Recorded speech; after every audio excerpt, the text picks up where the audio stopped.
اهلا بيكم في فيديو جديد من سلسلة فيديوهات ازاي اروح المقدمة من موقع وير تو سبوت. دي بتوفر لك دليل لكل الاماكن ازاي تروحها وخدمات اكتر من كده بكتير. في الفيديو ده بعنوان ازاي اروح الساحل الشمالي من القاهرة، دليلك الشامل بكل المواصلات والمسافات والاسعار. لو انت ناوي تسافر الساحل الشمالي من القاهرة، سواء رايح تصيف في مارينا او نازل مراسي مع صحابك او عندك حتى شغل في العلمين، فاكيد اول سؤال بيجي في بالك هو اروح الساحل ازاي، او ازاي اروح الساحل، اركب منين، وانسب وسيلة تكون مريحة واقتصادية ايه. المقال ده هيجاوبك على كل ده، سواء رايح بميكروباص، اتوبيس، عربية خاصة او حتى طيران. والمقال ده هضيف لك اللينك بتاعه في الوصف بتاع الفيديو في الاخر خالص. اول حاجة، الساحل الشمالي فين بالظبط؟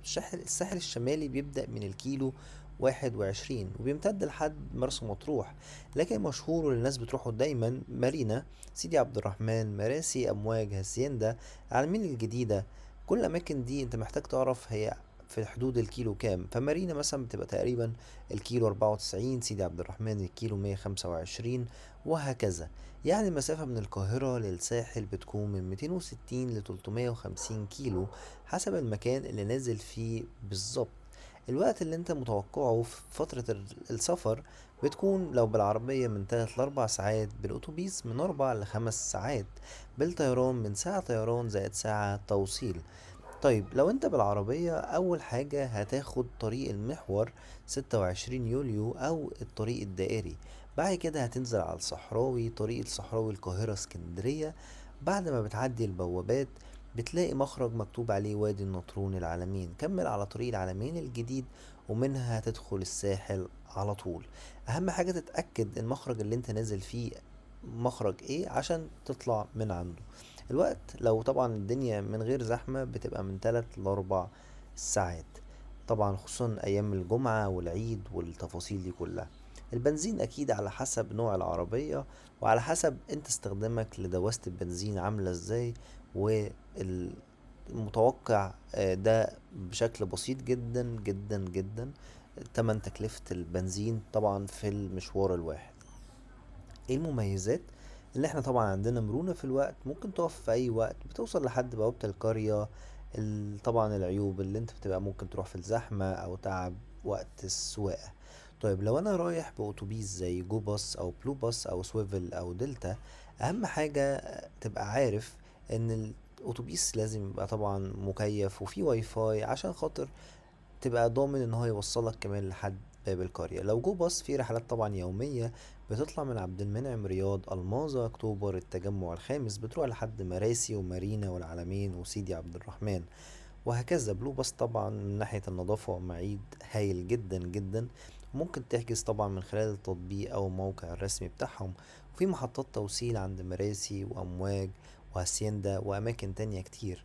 سويفل وباص سيت طبعا بتحجز اونلاين في رحلات صغيرة بعدد كراسي محدود، بيوصلك لنقطة معينة مش بوابة القرية. السعر طبعا متراوح، والاسعار دي انت اكيد عارف وقت ما بتشوف الفيديو، فالاسعار دي اكيد بتتغير. الاسعار من 250 ل 500 جنيه في الرحلة الواحدة، حسب المحطة والمكان اللي انت نازل فيها. وعندك طبعا فئات كتير، كلاسيك وإليت وجولد، على حسب كل واحد ليه تكلفة معينة. الوقت المتراوح من 4 ل5 ساعات. المميزات طبعا مريح جدا، يوصلك لحد بوابة القرية، في حمام وأحيانا مشروب. العيوب طبعا مواعيد محددة، لازم تحجز قبلها بيوم أو أكتر في مواسم الصيف. ولازم طبعا تبقى عارف إن ممكن ما يوصلكش لحد المكان اللي أنت عايزه بالتحديد. ميكروباصات الساحل أرخص وسيلة. لو عايز تسافر بأقل تكلفة طبعا أو مش فارق معاك الوقت ورايح لوحدك، الميكروباصات دايما موجودة. تركب منين؟ طبعا ممكن تركب من موقف عبد المنعم رياض أو موقف العتبة أو موقف 28 اللي في الرماية. هتسأل طبعا عربيات الساحل أو مطروح، أغلبهم بيعدي على بوابات مارينا والعلمين وسيدي عبد الرحمن. وقت ما بتشوف الفيديو ده، سعر التذكرة أو سعر الرحلة من 100 ل150 جنيه على حسب المسافة. الوقت من 4 ل5 ساعات. المميزات رخيص متاح أغلب الوقت. العيوب طبعا مش مريح، ممكن يتأخر لما يتملي، مفيش توصيل مباشر لبوابة قريتك، هتنزل على الطريق وتمشي أو تركب تاكسي.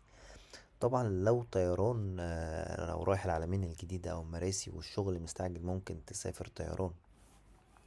الخطوط: مصر للطيران، المصرية، اير كايرو. الطيران بيشتغل اكتر في الصيف من يونيو لحد سبتمبر، وده المتعارف عليه في موسم الطيران في الساحل.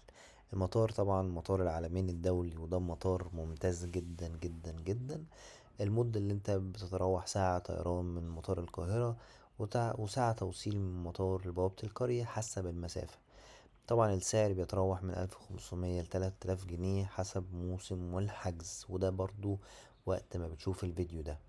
المميزات: أسرع وسيلة، ممتاز لو رايح طبعا شغل أو مقابلة. العيوب: ممكن يكون غالي شوية، مش متاح يوميا طول السنة. هتنزل فين في الساحل؟ ده كده ملخص للأماكن اللي ممكن تنزلها في الساحل.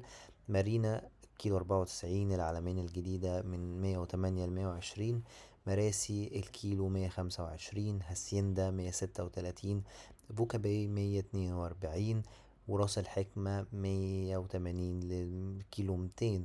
وطبعا هنا لو تلاحظ هيقولك هنا بوكا باي مثلا جو باص بس، هاسيندا جو باص وبلو باص. وطبعا لازم تأكد مع محطة الأتوبيس إن هو بيعدي على أمام المكان اللي انت نازل فيه.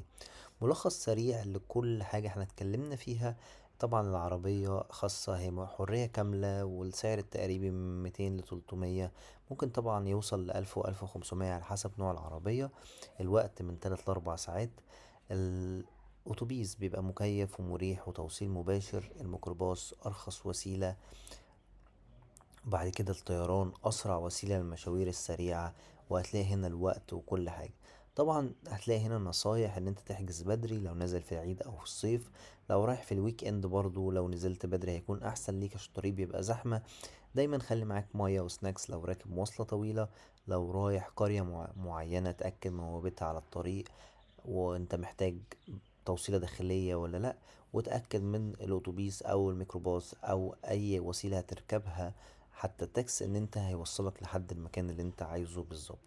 ده كده شكل ازاي اروح الساحل الشمالي. هسيب لكم اللينك في التفصيل، ولو نزلت تحت كمان هتلاقي مقالات تانية كتير تقدر ان انت تقرا عنها، وتقدر ان انت تعرف اماكن كتير جدا عن ازاي تروحها. واشوفكم في الفيديو الجاي في ازاي اروح.